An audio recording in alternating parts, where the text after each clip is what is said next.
You take a seed, you plant it, you grow it, you dry it, you roll it, you smoke it, and it goes down smooth. Hey! Spanning the globe to bring you the latest developments in medical cannabis, adult marijuana, industrial hemp, and spiritual ganja. We love the herb. It's time for the Marijuana Agenda with Russ Belville. Now, here's your host, Russ Belville.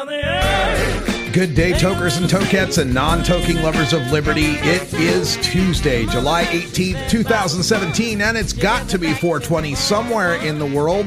Welcome to the program. We've got a great show for you today, although I am a little tired today because I was up until 1 in the morning Pacific time speaking with Heather Wade, the host of Midnight in the Desert. The program runs from 9 p.m. to 1 a.m.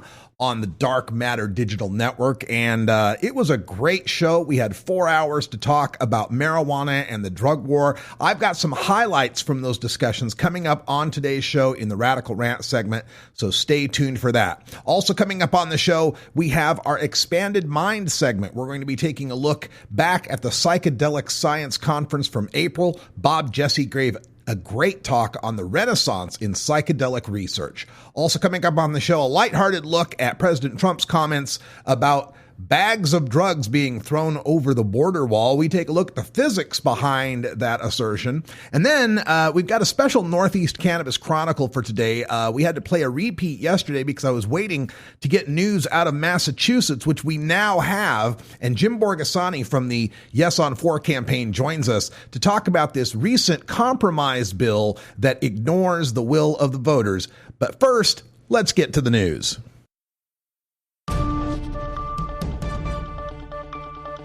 This is your Cannabis Headline News.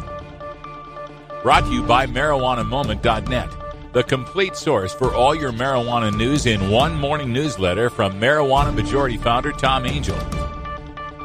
Subscribe today for free at MarijuanaMoment.net. This is your Cannabis Headline News for Tuesday, July 18th, 2017. I'm Russ Belville. Massachusetts' highest court is allowing a woman to sue for being fired for using medical marijuana, says the Boston Herald, reversing a Superior Court judge who had dismissed her 2015 suit. The case involves Christina Barbudo, a Brewster woman who suffers from Crohn's disease. She told her employer, Advantage Sales and Marketing, that her doctor prescribed medicinal marijuana would result in a failed drug test after she was hired there in 2014. A supervisor told her the failed test would not be an issue, and Barbudo worked for a single day, only to be fired by a company human resources representative the next day. The HR staffer cited federal law, which labels marijuana a Schedule I drug, even though it had been decriminalized in Massachusetts and was legal in some other states at the time. A Superior Court judge dismissed many of Barbudo's wrongful termination claims in 2015. In March, the Supreme Judicial Court heard Barbudo's case and yesterday ruled that allowing the use of medical marijuana to treat her condition was not necessarily an unreasonable accommodation. The case should be litigated, the court found. Supreme Courts in Colorado, Michigan, Washington, Oregon, and California have all ruled against employees who have sued for similar reasons. Today's ruling is no guarantee that Massachusetts patients won't eventually suffer the similar fate. The Californian reports on a new study from University of California, Irvine that suggests crime increases after cities move to close pot shops. Dispensaries seem to behave in this respect much like restaurants and other mainstream businesses, said Muriel Jacobson, a health economics professor at UCI, helping to deter vehicle break-ins and other low-level crimes simply by putting more bystanders on the streets.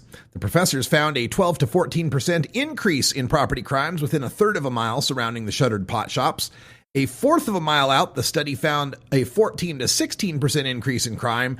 At an eighth of a mile, the study found a 23 to 24% increase in low-level crimes once dispensaries were shut down. Based on those numbers, the study says one open dispensary might save the neighborhood more than $30,000 each year by preventing petty thefts.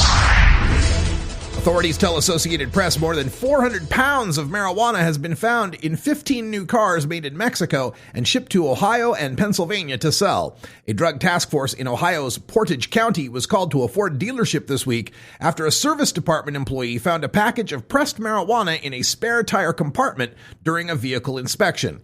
Investigators then went to a rail yard near Warren and found more packages in the trunks of Ford Fusions pressed into the shape of a spare tire. Additional packages were found at other Northeast Ohio dealerships and one in Pennsylvania. Legal sales of marijuana for recreational purposes are set to begin tomorrow in Uruguay at a limited number of pharmacies to nearly 5,000 people who have registered as consumers. Associated Press reports that the South American nation's Cannabis Regulation and Control Institute said in a statement that cannabis will be available starting July 19th in 5-gram amounts at 16 pharmacies across the country. The packaging comes with a security stamp that guarantees authenticity and warnings about the effects of consumption. Lawmakers approved a bill in December 2013, making Uruguay the first country to have a legal marijuana market covering the entire chain, from plant to purchase. It also permits individual cultivation of marijuana and the creation of cannabis clubs. Users may buy up to 40 grams a month. The Agenda reports that the Constitutional Court of the Nation of Georgia delivered a verdict today through which sowing or cultivation of cannabis for only personal use is no longer punished with imprisonment. 2 Georgia citizens asked the court to declare the laws unconstitutional, which say sowing and cultivation of amounts of roughly 2¼ ounces, 5¼ ounces, and 9⅓ ounces of cannabis are illegal. The court decided that imprisonment for the smaller amounts was unlawful, as the amount of drug could only be used for personal use. The court also decided the punishment for 6 to 11 years for sowing or cultivating up to 9⅓ ounces of cannabis was, quote, obviously not proportional, end quote, which means it will be revised. This has been your Cannabis Headline News for Tuesday, July 18th, 2017. I'm Russ Belville.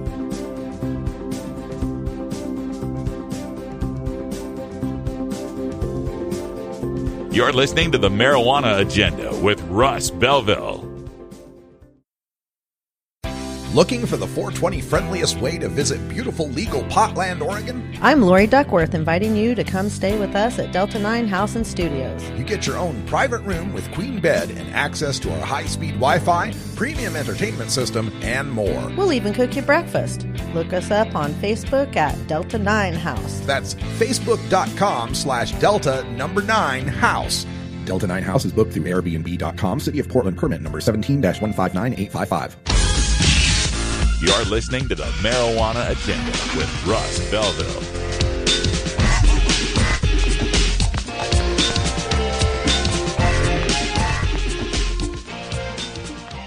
Hi, I'm Russ Belville from the Marijuana Agenda. Please help support my independent cannabis radio journalism by becoming a patron of the Marijuana Agenda. Just log on to mjagenda.com and click the Become a Patron button. For your $4.20 monthly donation, you'll keep our free live YouTube show on the air and receive your own private podcast feed of the first hour. For just $9.99, you'll receive both hours of the show and special downloads only available for VIPs. Thank you for your support.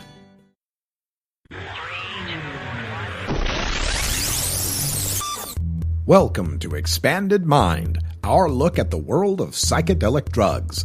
Like cannabis, psychedelic drugs have great medical potential and a low risk for dependency, with little to no chance of fatal overdose, depending on the substance.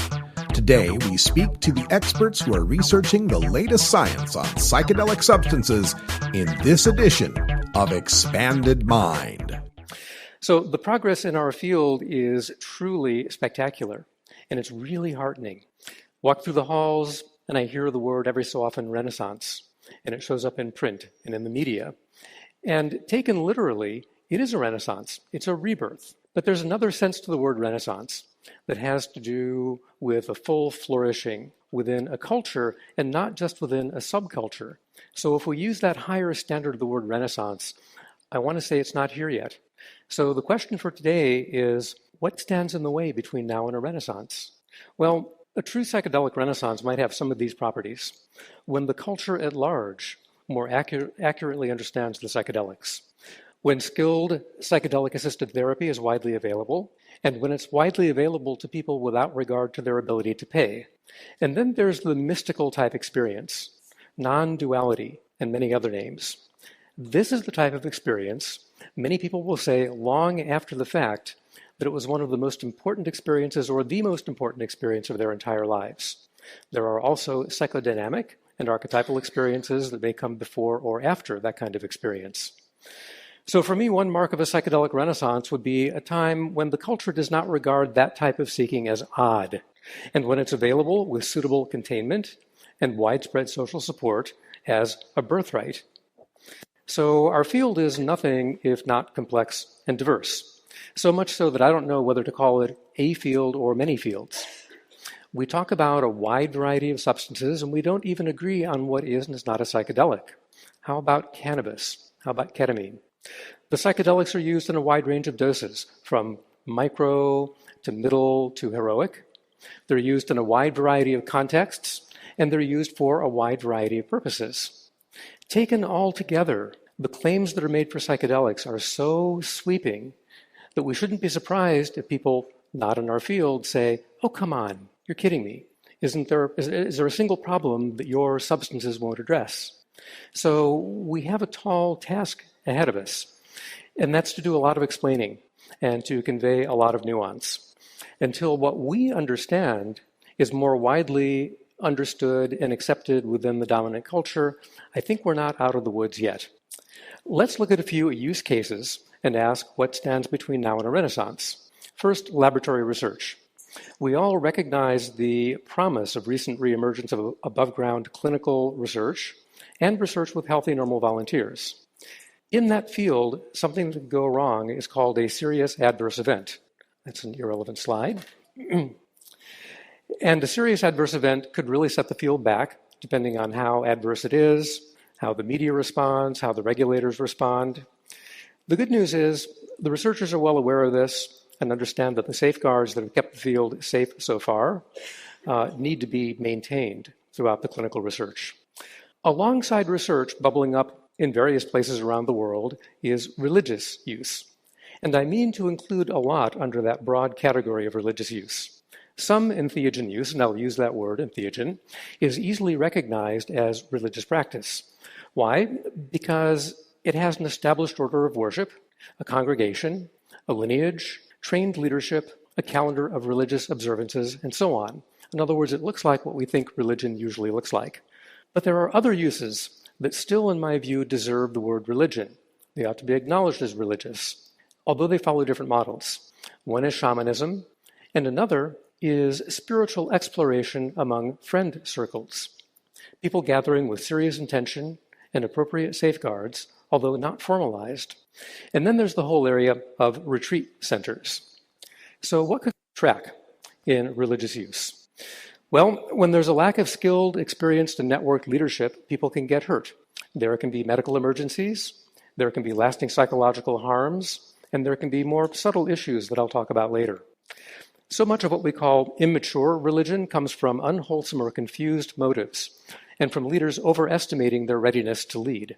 The problems often emerge around money, sex, holding what you might call the chalice of revelation or other power issues. So this is a web page captured a little over a year ago.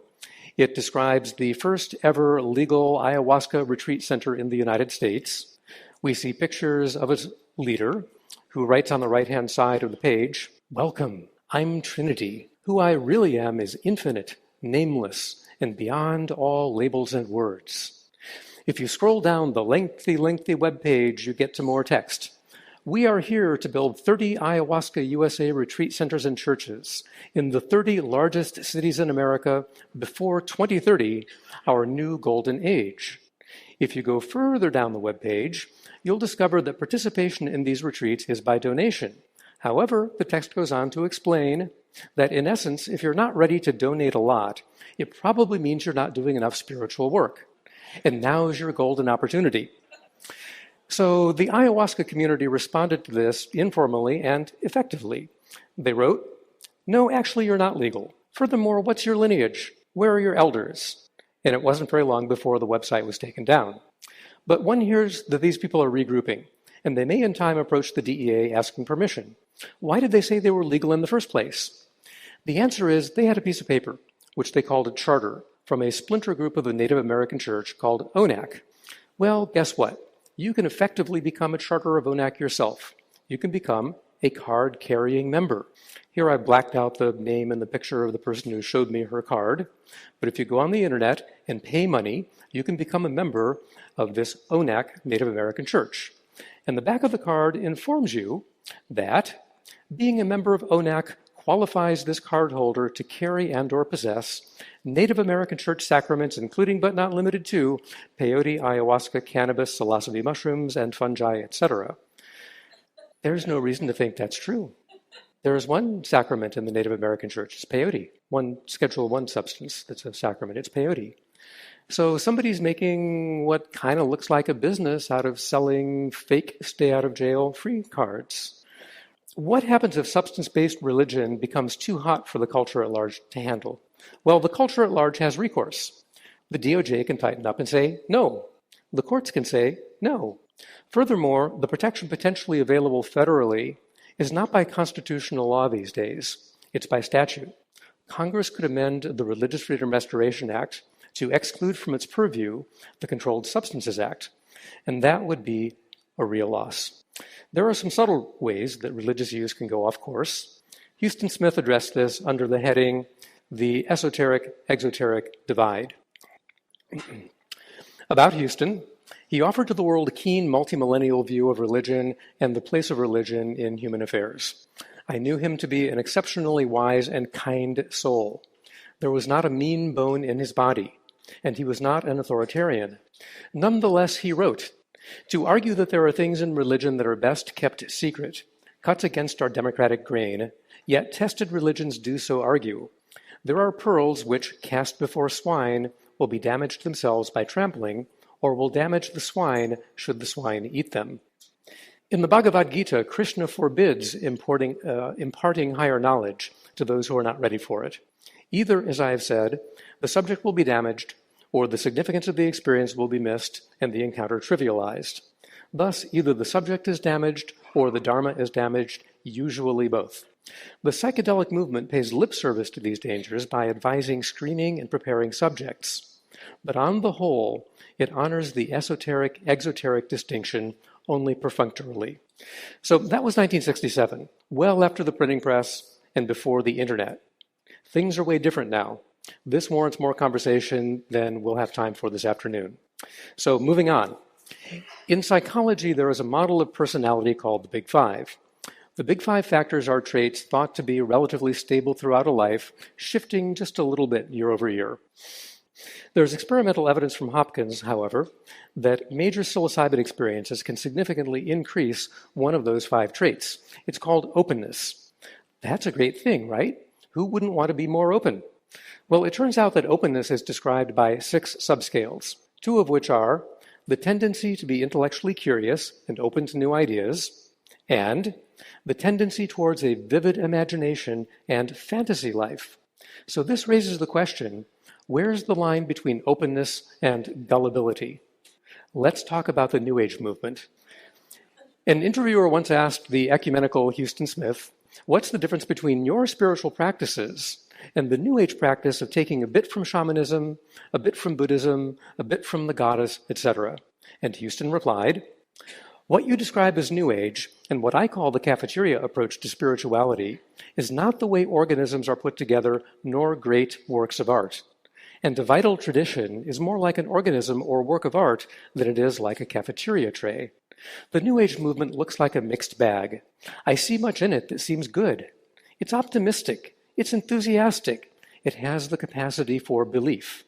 On the debit side, I think one needs to distinguish between belief and credulity. How deep does New Age go? Has it come to terms with radical evil? More, I'm not sure how much social conscience there is in New Age thinking. If we think, for example, that we are drawing closer to transcendence or God, but are not drawing closer in compassion and concern for our fellow human beings, we're just fooling ourselves. Do New Age groups produce a Mother Teresa or a Dalai Lama? Not that I can see. So, at its worst, it can be a kind of private escapism to titillate oneself. Here's an announcement that appeared on Facebook in March of last year. It's not atypical. It has some typos, and I'll do my best. Hello, friends. Less than 3, heart symbol. I invite you to come out to this very special spiritual activation event. There will be very great sound healing as well. Didgeridoo Master John will be doing didgeridoo healing, as well as polyphonic pineal overtone throat singing. These vibrations bring us into a higher frequency of consciousness as galactic star sister Jane transmits downloads to connect us to the solar disks, upgrading our DNA. I highly suggest you try to make it out. This will be a very powerful healing ceremony. I hope you can make it. It will be a trip! ! So I won't really comment on that, though I will acknowledge my own experience of sound as powerful. That solicitation does bring to mind the delicate question of what is and is not leading people astray. And how's a seeker, possibly with elevated openness to discern? This episode was produced as part of the Marijuana Agenda with Russ Belville, the daily news and interview podcast covering the world of medical cannabis, adult marijuana, industrial hemp, and spiritual ganja. MJAgenda.com.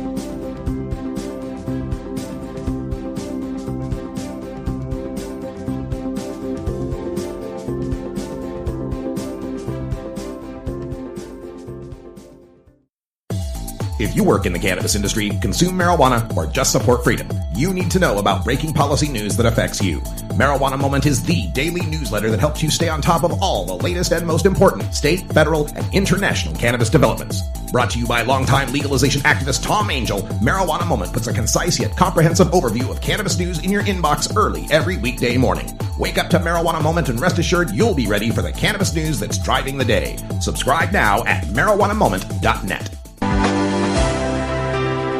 The Marijuana Agenda. Like the liberal agenda, but with profits. Ka-ching.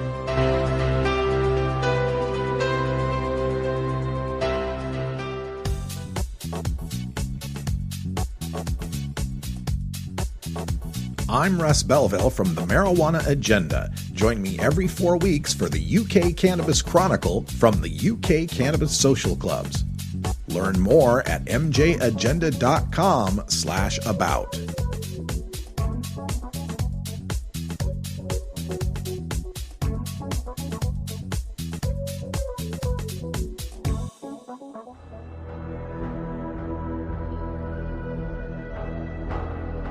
And now, in the interest of fair and balanced journalism, the Marijuana Agenda presents this anti-drug public service announcement.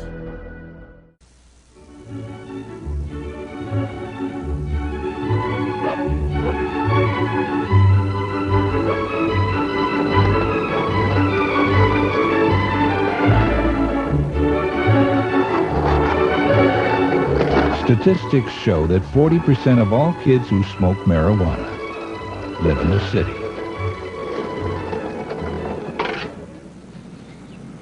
Guess where the other 60% live? In the suburbs where they're not likely to get busted. To combat this sort of reefer madness, listen to the Marijuana Agenda every weekday at mjagenda.com.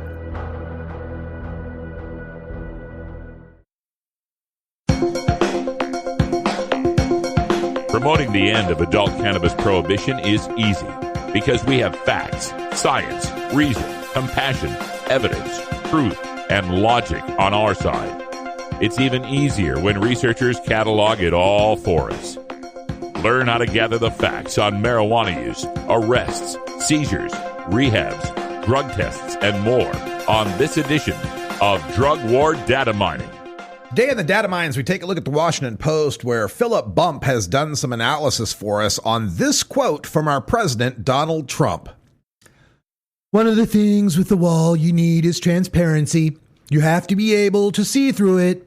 In other words, if you can't see through that wall, so it could be a steel wall with openings, but you have to have openings because you have to see what's on the other side of that wall. And I'll give you an example. As horrible as it sounds, when they throw the large sacks of drugs over, and if you have people on the other side of the wall, you don't see them, they hit you on the head with 60 pounds of stuff, it's over. Crazy as that sounds, you need transparency through that wall. That's right, ladies and gentlemen. The President of the United States says the wall with Mexico has to be transparent so we can see whether or not they're throwing 60-pound bags of drugs over it. and we don't get hit in the head by it. So the writer at the Washington Post wanted to find out, is that actually possible? Well, first of all, Trump has said lots of things about the wall, but generally speaking, he said that the wall would have to be higher than the place he was speaking at back in February, which is Moore's Opera Center at the University of Houston. Its ceiling is 50 feet high. So Trump's talking about a 50-foot wall. Well, when we take a look at the World's Strongest Man competition, there's a man named Hafthor Bjornsson.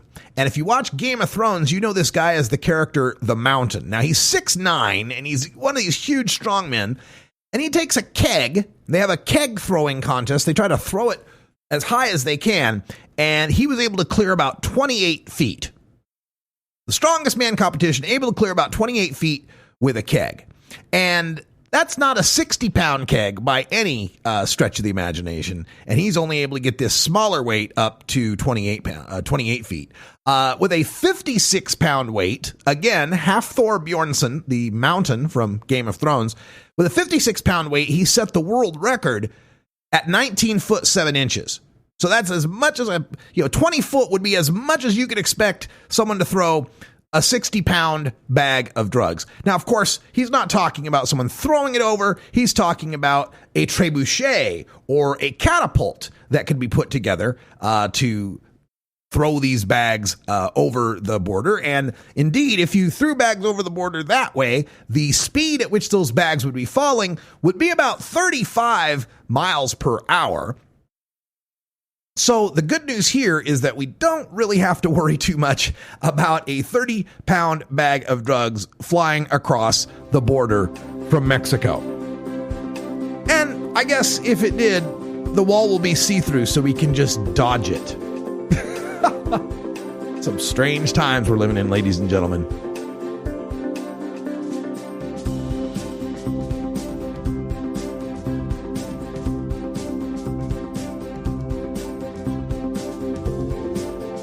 You're listening to the Marijuana Agenda with Russ Belville.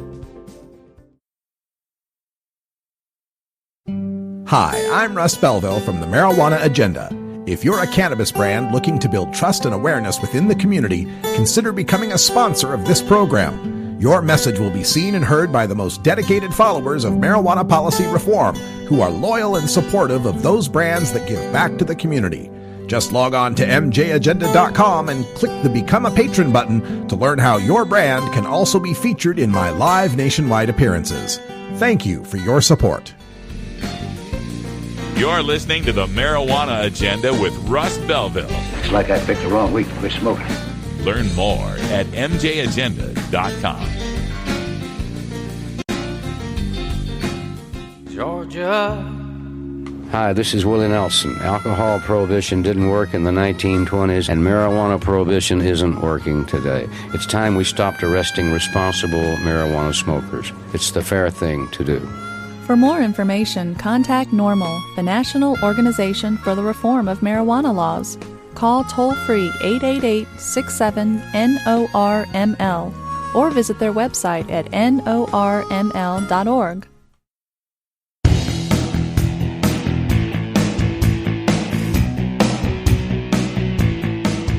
Welcome to the Northeast Cannabis Chronicle. Today we catch you up on the latest news and speak with an expert from the Northeast region of the United States, from New England to the Mid-Atlantic, including the evolution of consumer cannabis in Massachusetts and Maine.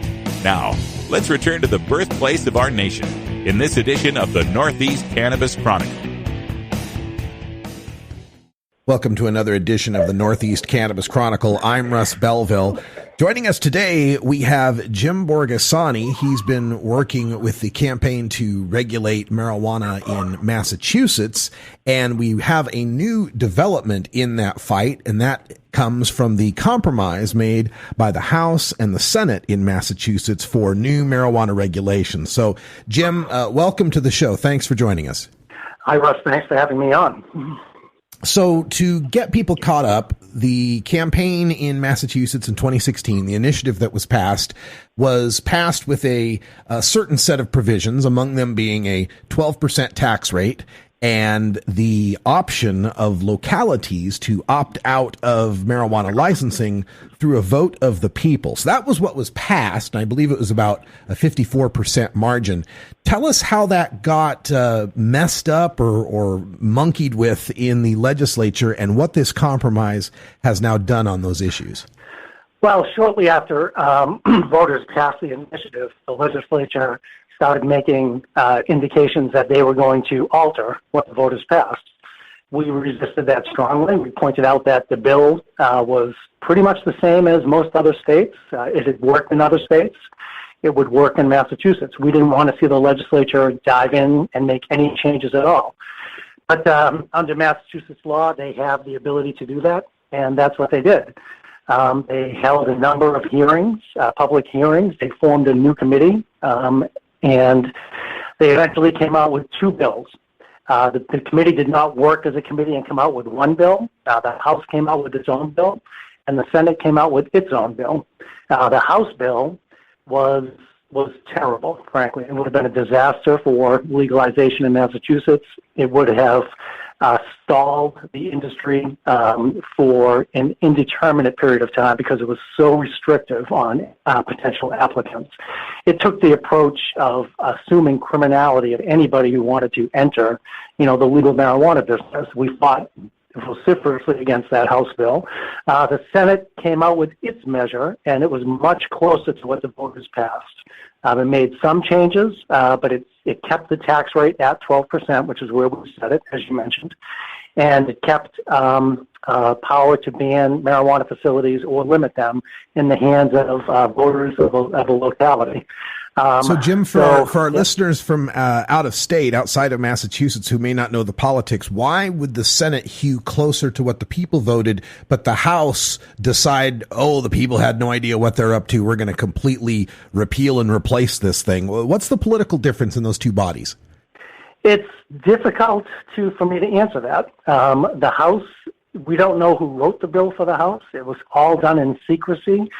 The House's own members were not allowed to see the bill until minutes before they had to vote on it. It was a terribly closed process. The Senate, I think there's more people in the Senate who supported legalization, so they came out with a much more modest bill. But I wish I could tell you that there was a distinct reason why the House went so far out. They repealed what the voters passed, and then tried to explain that they really knew what was at the voters, what was in their hearts when they voted at the booths in November, and that was ridiculous. That's just. Leave it to the House, frankly, to try to explain what the voters did. I think the voters explained it very well for themselves. And it's not as if Massachusetts was going into this as the first state to legalize. At the time, there's already 4 states that have legalized, and the people who craft that language, I'm sure, were taking the best bits and pieces from other states to craft the Question 4 initiative. So we get this situation. The House has something that's wildly afield and much more restrictive from what the people passed. The Senate's got something that's closely in line with what the people passed. Tell us about this compromise. This is the breaking news now, as they finally come up with this compromise, and where does that land the people of Massachusetts? Well, it came out with a number of things. The worst sort of excesses of the House bill were neutralized in the conference committee, which is a good thing. However, there are some changes, which always happens in a compromise. And with the tax rate now, we set the tax rate at 12%. The tax rate is now at a maximum of 20%. That's a 17% state tax and a 3% local option tax. It's higher than we wanted it to be. But, I guess the only positive thing is it's still on the low side if you look at various states. Maine is 10%, but I think Nevada's at 17%. Oregon might be about that.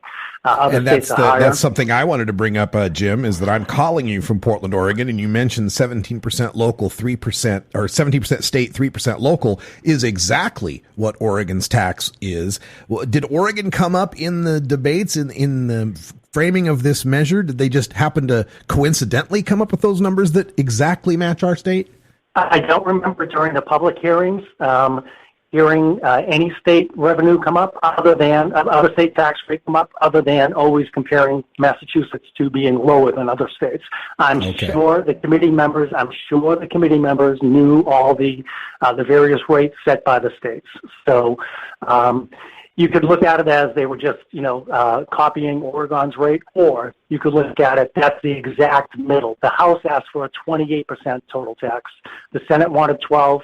They compromised. The House came down 8. The Senate went up 8. They ended at 20. So, our hope is that we knew that 12% was going to be sufficient to fund the administration of the initiative. The Department of Revenue came up with numbers that said by the second year we'd be seeing $130 million in new revenue. The question becomes: is that rate low enough to suppress the illicit market? Well, that will yet to be seen, especially when you're going to have competition not too far a drive away in the state of Maine, where the tax rates and the regulations may be lower. We'll have to also see how that may affect the situation. The other part of the compromise that is of note to our listeners is the Senate, again, hewing to the will of the people and making it so if a town wants to ban marijuana licensees, namely pot shops, they have to have a vote of the people, whereas the House wanted to give the full reign over to the city councils, where you only need like a 3-2 vote or a 4-3 vote to be able to ban these things. Describe the compromise on that issue. Well, it's a hybrid. They went to look at the ballot rolls, and they decided to look at the ballot vote in each town. Now, there are 351 cities and towns in Massachusetts. They decided that the towns that voted for question 4, in other words, for legalization, they would stay with the ballot language. In other words, the voters in that town would retain the power to ban or limit marijuana facilities in their town. If towns voted against question 4, which 91 of them did, in those towns, the local governing authority has that power. And as you pointed out, a lot of towns in Massachusetts had a 3-person board of selectmen. So by a 2-to-1 vote in those towns, the selectmen could say, we don't want marijuana in our town. We wanted to keep it all with the voters, as did the Senate. But, they had to reach a compromise, and they did, and that's what they came up with. Some people are questioning the constitutionality of that hybrid system. That remains to be seen, if it will be challenged, and if it does, what the challenges will ultimately result, what ruling there will result in. Now, what are the mechanisms as far as the tax revenues, especially that 3% local, I assume, is going only to the locality that approves cannabis sales within their jurisdictions. But that 17% state, does any of that accrue to these 91 townships that have did not vote for? And if they do ban, would any of that money go to them? Well, it all depends. The money, it's 6.25% excise tax, and about 9.25%. It's 6.25% sales tax, and the rest is an excise tax. It all goes back to the general fund. The only earmark of that money is for opioid treatment beds. None of that money will go to the towns, any town, whether they voted for it or against it. Okay. Indirectly it could if it goes into the general fund and comes out as part of a local aid package. But I haven't seen any indication that it's going to go to any of the towns in the form of straight financial aid of any kind. Okay. Well, Jim, this issue as well on local control is another area where it seems like Massachusetts is copying from Oregon. In our ballot initiative 91, Measure 91, we had a similar mechanism. If you wanted to ban pot shops, you had to have a local vote. And the compromise came down. If your county voted 55% or more against the measure, you didn't have to follow that local vote. I'm interested that you brought up the constitutionality of that, how that might apply in Massachusetts. Is this a case of where we can't have localities deciding that if they didn't like a statewide vote, they don't have to follow it? Is that just bad precedent, legally speaking, in Massachusetts? It could, yes. You framed it perfectly. If a particular town doesn't vote for the governor, they still have to follow the executive orders of the governor. Yes. You can't opt out. You take this to its logical conclusion. A town can't, in Massachusetts, we've never seen a town being able to opt out of some of the strictures of a statewide law that was passed. So this is new ground. And I think, in the media today, there's already, some third-party attorneys, constitutional attorneys who are saying, this is going to be studied, and this may be challenged, and we'll see what happens. I hope that challenge is successful. I've also argued, from the point of view of the voter, when I'm in whatever town or county voting on whether or not marijuana should be legal and pot shops should be, that's a different question than if now marijuana is legal and everyone can cultivate it, should we keep pot shops illegal? It's a different vote. It's a different question at that point. And someone who might have been against legalization, after legalization happens, might realize, well, look, horse is out of the barn now. Let's at least have legal pot shops. Those people don't get that choice in those 91 cities. No, they don't. They don't get a choice at all. It's going to be up to their selectmen. I should point out that after December 2019, it all goes back to voters. So This hybrid system is in place only for about a year and a half or so, or almost about a year and a half. I think the thinking is they're going to give towns the ability early on to make a decision. But after that, if they wait, it's going to go directly to the voters. So we're looking at, a sunsetted hybrid system. That still doesn't mean that it may not be challenged.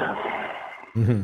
So under that sunset, if a place like Foxborough decides they're not going to have it, their selectmen vote against it, that stays in effect, though, after December 2019. It just means any other future towns that haven't banned it would have to take it to the voters after that point. That's correct. Say a town like Foxborough did vote to ban it. If the selectmen voted to ban it, it would be a bylaw, and that would stay in place. However, a bylaw can be overturned. So none of this is permanent. If the voters in the town or if the selectmen in Foxborough decide we're going to overturn that bylaw, there's a process for doing so. And I think, we're seeing across the country and across the world, gradually a normalization of the use of marijuana and the presence of marijuana. People are starting to realize, look, we've been fighting this forever. It's time we realize that it's a commerce system that's being dominated by, criminals. Let's make it a regulated system that pays money and taxes, that creates jobs, where the sellers check IDs.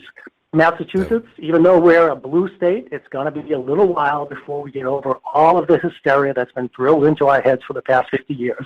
I am confident that's going to happen.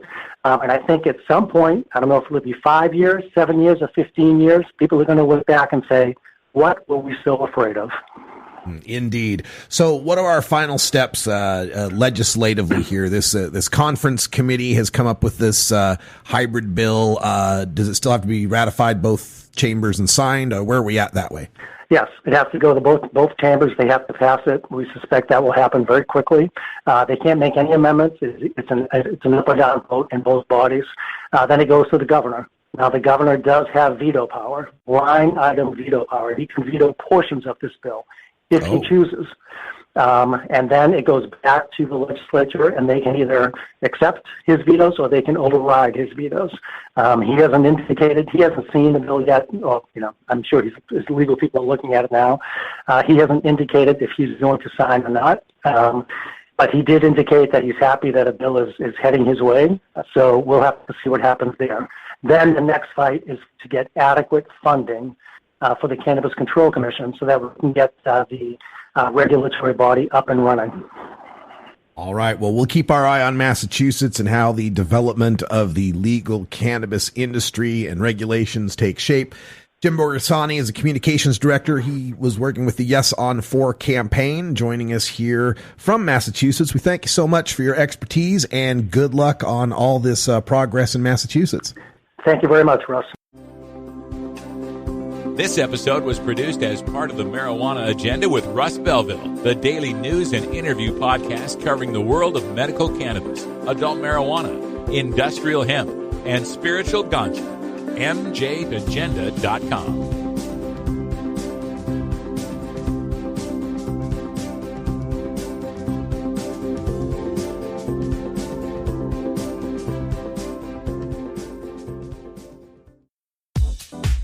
The Marijuana Agenda with Russ Belville is proudly sponsored by the Marijuana Business Association. The MJBA, called by NBC News the Cannabis Chamber of Commerce, is the fastest growing business association and the fastest growing industry in America. I've been working with the MJBA for years, and I personally invite you to join the MJBA. MJBA also publishes the popular MJ Headline News on Facebook and the MJNewsNetwork.com and Marijuana Channel 1 on YouTube. Visit mjba.net for more details. You're listening to the Marijuana Agenda with Russ Belville.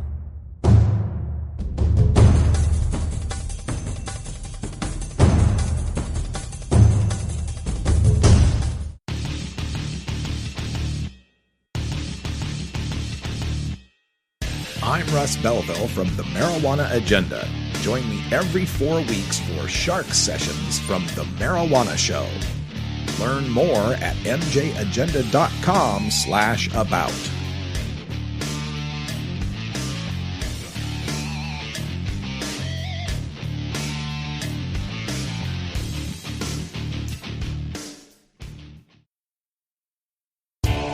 Total war against public enemy number one. 10 federal criminal penalties for up to 1 ounce of marijuana. Marijuana is probably the most dangerous drug. Just say no. Legalization is just another word for surrender. I experimented with marijuana and didn't inhale. This is not medicine. This is a Cheech and Chong show. Encourage people to use less drugs. I inhaled. That was the point. I think it would be a mistake to legalize. Negative reports coming out of Colorado. People don't smoke marijuana. Last night and early this morning, I was the guest on Midnight in the Desert, which is a talk radio program that goes out over the internet and some AM and FM stations across America and around North America. I think there's some Canadians that pick it up too. But a great program that runs midnight to 4 Eastern, 9 to 1 Pacific time. Explains why I'm a little tired today. I was up till 2 in the morning after getting myself all amped up to stay up that late. But it was a great program with Heather Wade as the host. And if you don't know the background, there used to be a program called Coast to Coast AM with Art Bell. And it was the home of folks who were into ufology and aliens and conspiracy theories and alternative medicine and all sorts of things that are considered counterculture or outside the mainstream. Art has since lost the Coast to Coast brand and started the Midnight in the Desert brand, and is now on hiatus while Heather Wade takes over for him. So he brings with him a huge audience. I don't know how many people were listening to us last night, but it's a huge audience, and folks that aren't usually hearing the messages about marijuana legalization and ending the war on drugs. In fact, as we were doing the show, Heather was reading some of the text messages that she was getting through the wormhole, they call it there, and a lot of people talking about, oh, you're promoting drug use, you're promoting marijuana, you're just saying the kind of things that we hear outside of our little echo chamber, the way, folks out there think about prohibition. So I did my best to address her questions and to address some of the common stereotypes and misconceptions about cannabis users and the marijuana movement and legalization. So in this segment and in our next hour in Toker Talk Radio, I'm going to play for you some select clips, just back to back, some excerpts of Heather and I discussing these topics on Midnight in the Desert.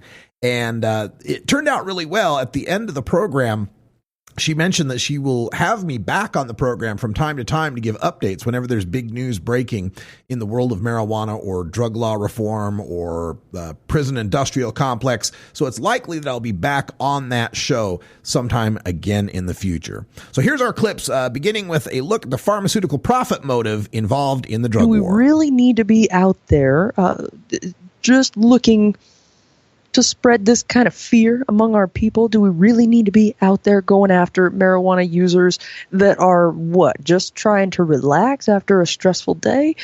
What are they really doing that's such a threat to society? Well, one of the things is they're a threat to pharmaceutical companies' bottom lines. If you can grow a pot plant in your backyard and you take that instead of the sleep aid that you take every night, or instead of the pain pill that you pop every day, or instead of whatever it is you use to relax, the scotch maybe that you drink, that's a threat to a lot of existing corporations and their profit motive. The police officers that I dealt with there, always said they would much rather deal with a marijuana user, whether it's a grower or a smoker or just someone caught in a parking lot in the middle of the night smoking in their car. They'd prefer to deal with them much more than going to a bar to disrupt a fight or any other kind of drug that's used. Absolutely. And from another perspective, as a police officer, it's just a lot easier night for you. You got somebody who's going to be usually an interesting person, if not kind of quiet and shy, but definitely cooperative. They're not likely to puke in the back of your squad car or fight with you. They're likely to be able to, handle the booking and answer your questions coherently. And from the perspective of, dealing with someone in their constitutional rights, when marijuana is illegal, all you got to do is claim you smell it. And then all those constitutional rights just easily fade away and you can just do what you like. So yeah, from a perspective as a cop, marijuana is a great drug to be going after. Cocaine is small and it doesn't smell and it's easily concealable. Same for heroin or acid or, well, not so much mushrooms. They're kind of bulky, but marijuana is a great one because it's big, it's bulky. You can't flush it. You can't eat it real quick. It smells. It's an automatic eradication of your Fourth Amendment rights from the freedom to be not searched and seized.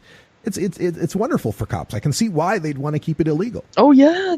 And those reasons that you just talked about were the reasons that they cited, because marijuana users are calm. They almost always pay their bail. Actually, that's another thing. They come in, religiously every month to pay for their bail. Sometimes they pay their whole bail in cash. Smelly cash. Smelly, very smelly cash. Usually in rubber bands, little dirt on it. No, but they're well behaved. Let's talk about this. What are the benefits? Okay. Why do we need another intoxicant, Russ? The old why put a third drug on the menu? Yeah. As if no one out there is already eaten that off the menu. Marijuana is already the third most popular substance there is after alcohol and tobacco. So to act as if legalization is suddenly inventing it kind of misses the mark. That ship's already sailed. That was 1937 when there was 100,000 marijuana smokers. Now there's over 30 million. So we're not likely to put that genie back in the bottle. Well, now, come on, Russ. We all know marijuana is a gateway drug that is going to lead people to more and harder drugs. They're gonna get their legal marijuana, and then before you know it, they're going to be methamphetamine addicts. Yes, the old gateway drug. Really, marijuana is a gateway drug to an appreciation of Jerry Garcia's guitar solos, and that's about it. There's over 108 million people that have tried marijuana. There's, on any given day, maybe 300,000 people that have a serious dependency on heroin. So if it is a gateway, it's a really tiny, little, narrow gateway that very few people get through. But I always like to explain the gateway theory, this well-debunked theory. And I can show tons of studies going back to the 1999 Institute of Medicine, our own federal government, saying there's no causal relationship between the initiation of marijuana use and the use of any other drugs. What it is that there's a gateway to the criminal underground. There's a great gateway to that unregulated market. See, most people that have used heroin or cocaine or methamphetamine, their first substance wasn't marijuana, it was alcohol or tobacco. But since we don't sell meth on the shelf of the liquor store, nobody thinks of it as a gateway drug because they're thought of as two separate things. Alcohol is this thing that's not drug. And then marijuana is this thing that is drug. So if you're using marijuana and then you use meth, they're both drug and they must be related. But really, it's the keeping them in that unregulated market that makes them similar, that makes the gateway. The gateway is not the marijuana, it's the drug dealer. There's that, and I'll tell my story from the consumer perspective. I grew up in the middle of the 1980s. I graduated high school in 1985. Nancy Reagan saying, just say no. She's on Different Strokes telling Arnold, don't just say no. Oh, yeah. My dad was a drug and alcohol counselor, so I was steeped in 12-step traditions, and drugs are bad. Drugs are all these terrible, evil, demonic things that you should never touch. So when later in the 80s and early 90s, I was a long-haired rock and roll musician, and a guitar player passed me a joint, and I noticed it wasn't making them turn into crazy axe-wielding maniacs, I tried a joint. And after I enjoyed that joint and didn't have a hangover and my life didn't come crashing down around me, I decided, oh, they lied to me about drugs. Not they lied to me about marijuana. They lied to me about drugs. And I decided I was going to go see what else they lied to me about. Nobody as a little child says, when I grow up, I want to be covered in sores and I want to be hopelessly addicted to a substance that is very, very expensive. Nobody starts out saying that. Right. And adding prohibition and stigma to drug use can only make drug use worse. I'm not here to say that the use of marijuana or any other substance can't have negative consequences, but whatever they may be, they're made worse by criminalizing it. Someone who's developing a problem, even with a drug like methamphetamine, resists wanting to get help when they know admitting they have this problem means admitting to committing crimes, admitting to possessing and perhaps manufacturing or selling to be able to continue feeding that addiction of theirs. So stigmatizing and criminalizing them is the last way that's going to get anyone to want to seek help or to admit they've got a problem, whether it's marijuana, meth, or any other substance. Trying to understand drug scheduling is the most Kafkaesque thing you can imagine. In Schedule 1 are the drugs with no accepted medical use in the United States, no safe use under a doctor's supervision, and have a high potential for abuse. So, yes, cannabis is in there, as well as acid, magic mushrooms, ecstasy, peyote, heroin.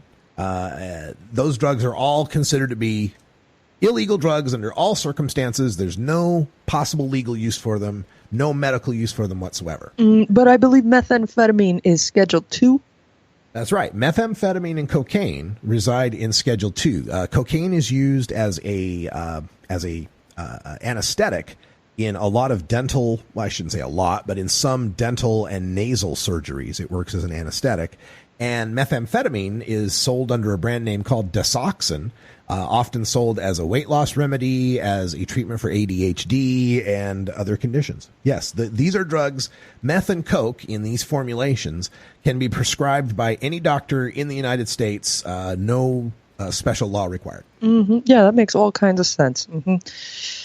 What's even harder to understand is that there is a synthetic version of the THC molecule. It resides in Schedule 3 and is sold under the brand name Marinol.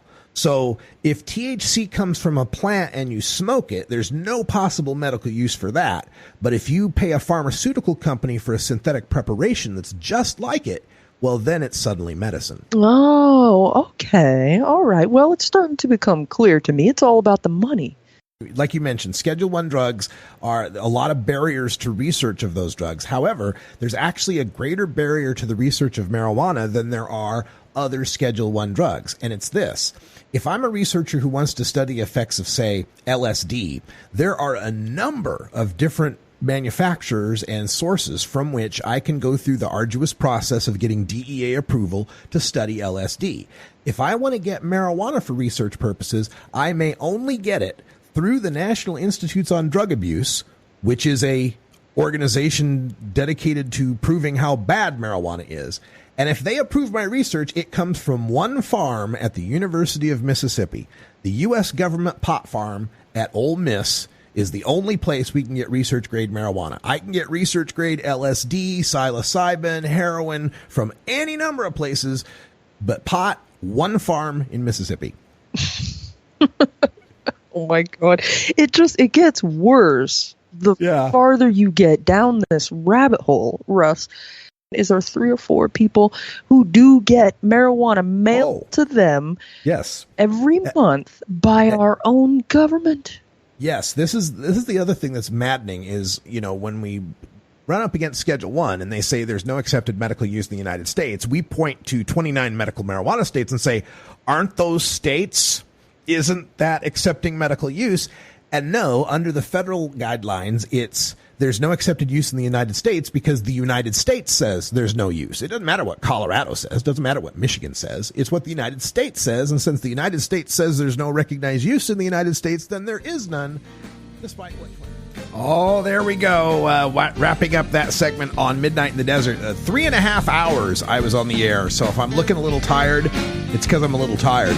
But we got a whole other hour to complete, so stay tuned. We got more clips from Midnight in the Desert coming up. And a look at Denver where they've solved all of their crimes so they could go after a pot-smoking church. That, more news from the wide world of weed. Follow MJ Agenda on Facebook, Pinterest, Instagram, YouTube, and follow MJ Agenda Show on Twitter. Learn more at mjagenda.com.